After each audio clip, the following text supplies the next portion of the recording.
मैं डॉक्टर मीटा सक्सेना आज आपके लिए लेकर आई हूँ कक्षा 10 कारतूस। पाठ को समझने से पहले हमें जानना होगा ये कौन सी विधा है। ये है नाटक। इसमें 4 पात्र हैं, कर्नल, लेफ्टिनेंट, सिपाही और सवार।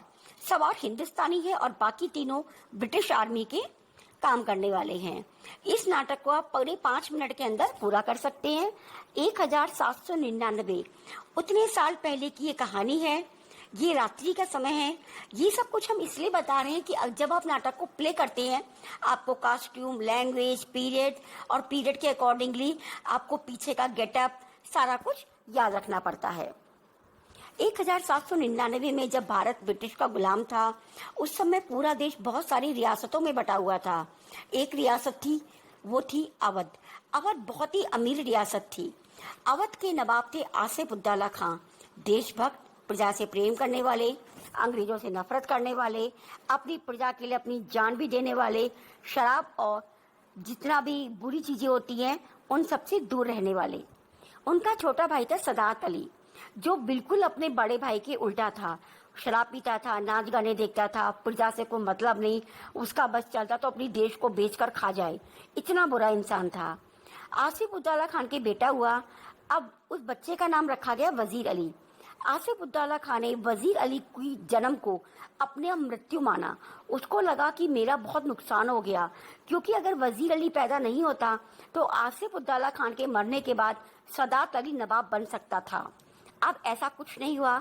आसिफ उद्दौला खान का बेटा उसी की परछाई निकला। वजीर अली बहुत ही बहादुर, निडर, दुश्मनों से लड़ जाने वाला, अंग्रेजों को अपनी मातृभूमि का दुश्मन मानने वाला, अपनी प्रजा की भलाई के लिए जान निछावर करने वाला, पक्का देशभक्त। आसिफ उद्दौला खान की मृत्यु के बाद वजीर अली अवध का नवाब बना। उसने अवध को अंग्रेजों के प्रभाव से मुक्त करा लिया लगभग, और पूरी प्रजा उसे प्यार करने लगी। अब आसिफ उद्दौला खान तो था नहीं, वजीर अली अच्छा था। सदात अली कहाँ जाए अब? सदात अली को तो अपने ऐशो आराम के लिए पैसे चाहिए थे, और अंग्रेज वजीर अली से परेशान थे, क्योंकि अंग्रेजों की जो नुकसान करने की प्रवृत्ति थी वहाँ पे फल फूल नहीं पा रही थी, वो देश को लूट नहीं पा रहे थे। इसीलिए अंग्रेज और सदात अली ने हाथ मिलाया और वजीर अली को प्रजा के खिलाफ भड़काने के इल्जाम में और भी झूठे आरोपों में उसको बनारस भिजवा दिया। वजीर अली बहुत गुस्से में गया। अब सदात अली ने अंग्रेजों को 10 लाख रुपए और अपनी आधी अवध की जायदाद दे दी। सोचो ये देश कितने बड़े जयचंदों से भरा पड़ा है। एक देशभक्त को निकालने के लिए एक देशद्रोही दूसरे देश के दुश्मन से मिल गया। अब हम इस नाटक को पूरी पाठ की एक एक लाइन के द्वारा समझेंगे। सबसे पहले दृश्य है कि कर्नल और लेफ्टिनेंट आपस में बात कर रहे हैं। कर्नल कह रहा है कितने दिन हो गए यार, कितने हफ्ते बीत गए, ये वजीर अली अभी तक हमारे हाथ ही नहीं लग रहा। लेफ्टिनेंट भी बोल रहा है हाँ ये इंसान है कि भूत है कि रॉबिन हुड है, क्या इंसान है, कितने जंगलों में हम लोग भटक रहे हैं पूरी फौज लेकर, फिर भी हमारे हाथ नहीं आ रहा है। कर्नल कहता है हाँ इस वजीर अली ने मुश्किल से 5 महीने हुकूमत की होगी, हुकूमत मतलब राज किया होगा, फिर भी प्रजा से कितना प्यार करती है। सदात अली ने इसका सफाया कर दिया। सदात अली कौन है? अब लेफ्टिनेंट पूछता है। अब कर्नल बताता है कि सदात अली इसका चाचा है, आसिफ उद्दौला खान का भाई है और हमारा दोस्त है, अपने देश का दुश्मन। सदात अली ने 10 लाख रुपए दिए हमको और अपनी आधी जायदाद दी है। लेफ्टिनेंट कहता है वजीर अली ने अफगानिस्तान के बादशाह शाह जमा को बोला है कि वो हिंदुस्तान पर हमला करे। कर्नल कहता है हाँ अफगानिस्तान पर हमला करने के लिए टीपू सुल्तान ने भी बोला था, अब शमशुद्दौला ने भी बोला है। लेफ्टिनेंट पूछता है कौन शमशुद्दौला? कर्नल बोलता है वो बंगाल का नवाब है और रिश्ते का भाई है। अब लेफ्टिनेंट का बहुत इंपॉर्टेंट स्टेटमेंट है, लगता है कंपनी के खिलाफ हिंदुस्तान में एक लहर दौड़ गई है। इसका अर्थ है कि अब अंग्रेज सरकार भी डरने लगी है, सबको लगने लगा है कि पूरा हिंदुस्तान एक झंडे के नीचे आ रहा है और अब अंग्रेजों की खैर नहीं है, अब अंग्रेजों को यहाँ से भागना ही होगा। कर्नल कहता है मुझे भी कुछ ऐसा ही लग रहा है कि जिस हिसाब से हिंदुस्तानी वजीर अली और सब लोग बहादुर बन रहे हैं, पूरे बहादुरी के साथ अंग्रेजों का सामना कर रहे हैं, मुझे लग रहा है जो बैटल ऑफ प्लासी और बैटल ऑफ बक्सर में लॉर्ड क्लाइव ने सफलता हासिल करी थी, अब बहुत नुकसान होने वाला है और लॉर्ड वेल्लेसली जो इस समय लॉर्ड है उसके समय में हम लोग सब कुछ खो देंगे। अगली बार लेफ्टिनेंट कहता है वजीर अली बहुत खतरनाक होता जा रहा है, हमें उसे गिरफ्तार करना होगा जल्दी से जल्दी। कर्नल कहता है करना तो होगा, हमारी पूरी फौज घूम रही है उसके पीछे, पर वो हाथ ही नहीं आ रहा। वो उसके साथ सिर्फ चंद जाबाज हैं, मुट्ठी भर आदमी और ये दमखम। बहुत इंपॉर्टेंट स्टेटमेंट आता है, मुट्ठी भर आदमी और ये दमखम, चंद जाबाज।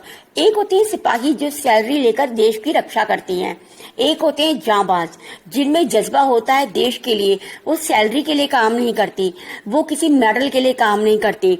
वजीर अली के साथ जो भी लोग थे वो देशभक्त थे, भारत माता के चरणों में अपना सर समर्पित करने वाले बहुत ही अच्छे देशभक्त, कभी भी पैसे के पीछे नहीं भागते। और ये भी वही लोग थे। इसीलिए जो मुट्ठी भर आदमी मतलब सिर्फ 2-4 या ज्यादा से ज्यादा 10 लोग जो वजीर अली के साथ हैं, उनका ये दमखम है। दमखम मतलब उनकी ये शक्ति है, उनकी ये चतुरता है, ये चालाकी है, वो वीरता है कि पूरी अंग्रेज फौज मिलकर 10 लोगों को नहीं पकड़ पा रही है। लेफ्टिनेंट कहता है वैसे जाति तौर पर भी वो बहुत बहादुर है। जाति तौर मतलब पर्सनली, वो अपनी रियल लाइफ में भी बहुत ज्यादा, अपनी पर्सनल लाइफ में भी बहुत ब्रेव है। कर्नल कहता है हाँ भाई बहादुर तो है, अगर नहीं बहादुर होता तो कंपनी के वकील का कत्ल नहीं करता। लेफ्टिनेंट पूरा किस्सा पूछता है तो कर्नल बताता है जब हमने वजीर अली को हटा दिया था पद से, उसे बनारस शिफ्ट कर दिया था, तो हमारे लॉर्ड जो है गवर्नर, उनके साथ मिलने के लिए वजीर अली को जाना पड़ता था कलकत्ता, और कंपनी का वकील बनारस में ही रहता था। वजीर अली को आई एक बार गुस्सा और वो गया कंपनी के वकील के घर। कंपनी का अर्थ है ईस्ट इंडिया कंपनी का वकील, यानी कि ब्रिटिश का वकील। वजीर अली ने जाके पूछा मैं ईमानदार हूँ, देशभक्त हूँ, अपने देश को प्यार करता हूँ, क्यों तुम लोग मुझे परेशान कर रहे हो? तुम तो बाहर वाले हो, मैं क्यों कोलकाता मिलने जाऊँ, तुम लोग यहाँ पर आओ। कंपनी के वकील में बड़ा एटीट्यूड, कहते हैं बहुत घमंड था। उसने गंदी गंदी गालियां देना शुरू कर दी। एक तो पहले वो भरा पड़ा था, कौन? वजीर अली। देशभक्त इंसान को परेशान करोगे तो वो क्या करेगा? उसे कुछ नहीं सोचा, आगा पीछा निकाला खंजर यानी कि बड़ा वाला चाकू और घोंप दिया कंपनी के वकील के पेट में, और कंपनी का वकील मर गया वहीं के वहीं। अब इस घटना से आपको ये पता चलता है कि वजीर अली में कितनी बड़ी वीरता थी, बहादुरी थी, जज्बा था, वो डरा नहीं। लेफ्टिनेंट कहता है, यहाँ पर कर्नल आगे बताता है कि वजीर अली को 3 लाख रुपए सालाना दिए जाते थे। अब आप सोचिए, सदात अली ने 10 लाख रुपए दिए अंग्रेजों को और अंग्रेजों ने वजीर अली को 3 लाख रुपए दिए, तो अंग्रेजों का किसमें फायदा था? सदात अली के साथ। सदात अली का किसमें फायदा था? देश को बेचने में। देशभक्त कौन था? वजीर अली। वजीर अली को ब्रिटिश सरकार 3 लाख रुपए दे रही थी। इसका मतलब है कि वजीर अली की हार हर हाल में कराना चाहती थी ईस्ट इंडिया कंपनी। पूरे देश का जो शासन था वजीर अली के खिलाफ जा रहा था, फिर भी वजीर अली डरा नहीं और कत्ल करके वो भाग गया। कर्नल बोलता है वे अपने जानी सारों मतलब अपने जो उनके फॉलोअर्स थे या जो उनके मंत्री या उनके साथ में जो उनके सवार रहते हैं, उनके साथ आजमगढ़ गया। आजमगढ़ के जो राजा लोग थे उन्होंने अपनी सिक्योरिटी में उसे गागरा पहुंचा दिया। गावरों के साथ वो कई जगह भटक रहा है और अभी तक पता नहीं चला कि वजीर अली की स्कीम क्या है। कहता है ऐसा लगता है कि वो नेपाल पहुंचना चाहता है, अफगानी हमले का इंतजार कर रहा है ताकि वो ताकत बढ़ जाए और सदात अली खुद अपने अवध पर कब्जा कर ले। लेकिन समझ में नहीं आता, हो सकता है वो नेपाल पहुंच भी गया हो, क्योंकि वजीर अली कब कर रहा है, क्या कर रहा है, किसी को पता नहीं चलता। बहुत ही चालाकी के साथ वो काम करता है। अब कर्नल की बातें खत्म होती हैं तो गोरा यानी कि सवार आके कहता है दूर से गर्द उड़ रही है, धूल उड़ रही है। कर्नल को लगता है कोई हमला होने वाला है। कर्नल कहता है सिपाहियों को तैयार कर दो। लेफ्टिनेंट कहता है ऐसा लगता है कि इतनी सारी धूल है कि बहुत सारा काफिला आ रहा है, लेकिन दिख तो सिर्फ एक ही सवार रहा है। आप ये सोचिए, एक घोड़े को अगर आप बहुत तेजी के साथ चलाएं और उसके पैरों की उड़ती धूल इतनी ज्यादा हो कि लगे 40-50 घोड़े आ रहे हैं, इससे पता चलता है कि घोड़ा कितनी स्पीड में आ रहा है, कितनी गति के साथ आ रहा है। और यही था वो घोड़े की चाल, जो एक घोड़े की चाल ऐसी दिख रही थी जैसे 50-60 घोड़सवार इकट्ठे आ रहे हों। कर्नल कहता है हाँ ऐसा ही लगता है कि एक ही सवार आ रहा है। कर्नल खुश हो जाता है। जो लोग पैसों से चीजें खरीदते हैं, दूसरों का ईमान खरीदते हैं, उनको लगता है हर एक चीज बिकाऊ है।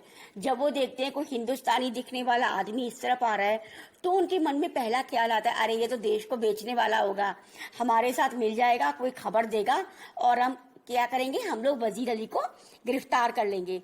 इतने में सवार आता है। सवार कहता है कि घुड़सवार कि मुझे कर्नल से मिलना है। लेफ्टिनेंट कर्नल को बताता है और अंदर खेमे में कर्नल और वो सवार दोनों अकेले रह जाते हैं। यहाँ पर बहुत ही बातें शुरू होती हैं। सवार का आत्मविश्वास, कॉन्फिडेंस बहुत बड़ी चीज थी। जब आप किसी मिलने जाते हैं तो आप इस पोजीशन में नहीं होते कि आप ऑर्डर कर सके। जिससे आप मिलने जाते हैं, जो आपसे रैंक में बड़ा है, वो ऑर्डर करता है। यहाँ पर उल्टा हुआ।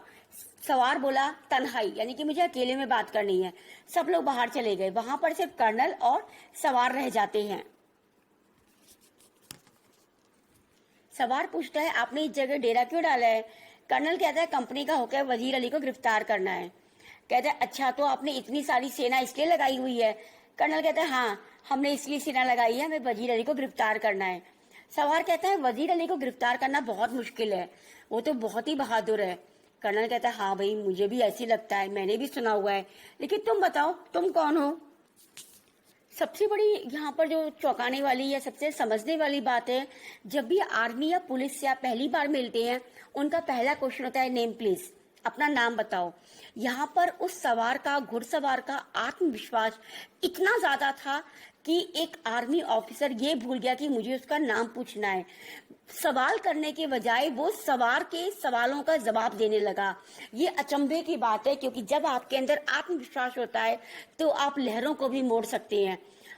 कर्नल सैलरी के लिए काम करता था, इसलिए उसकी देशभक्ति उतनी नहीं थी जितनी वजीर अली की थी। वजीर अली को बाद में याद करते हैं, पहले सवार का।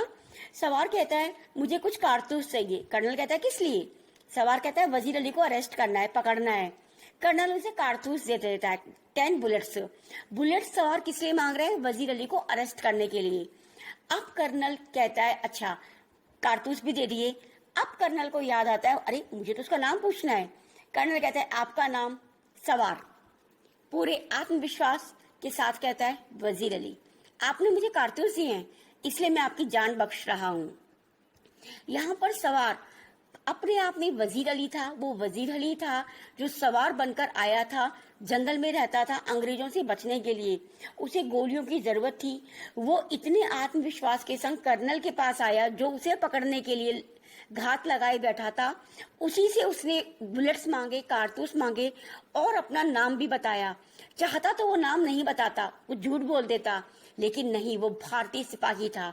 उसने अपना नाम बताया इस विश्वास के साथ कि मैं धोखा नहीं दे रहा किसी को, और उसे पूरा विश्वास था कि मेरा बहादुरी मेरे को जिंदा वापस लाएगी। कर्नल चाहकर भी मुझे मार नहीं पाएगा। जब आपके अंदर बहादुरी दिल में कूट कूट के भरी हो तो सामने वाले के हाथ खुद ब खुद पत्थर बन जाते हैं। अब वजीर अली वापस आ गया, अपना नाम बताया और ये भी बोला तुमने मुझे इस समय बुलेट्स दिए हैं, इसलिए तुम्हारी जान बख्श रहा हूँ। सोचिए, कैंप किसका? ब्रिटिश का। ऑफिसर कौन? ब्रिटिश। बंदूक किसके पास? ब्रिटिश के पास। फिर भी वजीर अली ने कहा कि मैं तुम्हें तुम्हारी जान वापस कर रहा हूँ। इतनी बहादुरी देखे कर्नल सन्नाटे में आ गया। उसको समझ में ही नहीं आया हो क्या रहा है। लेफ्टिनेंट ने अंदर आके पूछा कौन था। यहाँ पर कर्नल का जवाब हिला देने वाला है। एक सच्चा सिपाही दूसरे सच्चे सिपाही की रिस्पेक्ट करता है, इज्जत करता है, चाहे दोनों अलग देश, दुश्मन देश के क्यों ना हो। कर्नल सैलरी के लिए काम करता था, उसे भी पता है पूरी ब्रिटिश आर्मी सैलरी के लिए काम करती है, लेकिन जो वजीर अली था वो किस लिए काम कर रहा था? देश के लिए। क्या उसे देश के लिए काम करके कुछ मिलता? हाँ, मौत। मौत के सिवा कुछ नहीं। देश के लिए काम करने वाला और वेतन, पैसों के लिए काम करने वाला, दोनों की बहादुरी में जमीन आसमान का अंतर होता है। एक सिपाही और एक जाबाज जितना अंतर। कर्नल समझ जाता है कि जिस वजीर अली को हम पकड़ना चाहते हैं वो कितना बहादुर है, सच में वो जाबाज है। और कर्नल धीरे से अपने आप से कहता है एक जाबाज सिपाही। यस, वजीर अली एक जाबाज सिपाही था। जो दुश्मन उसकी तारीफ कर दे, उस सिपाही को सच्चे दिल से सैल्यूट है। तो ये था हमारा पाठ कारतूस। यहाँ पर कर्नल आगे बताता है कि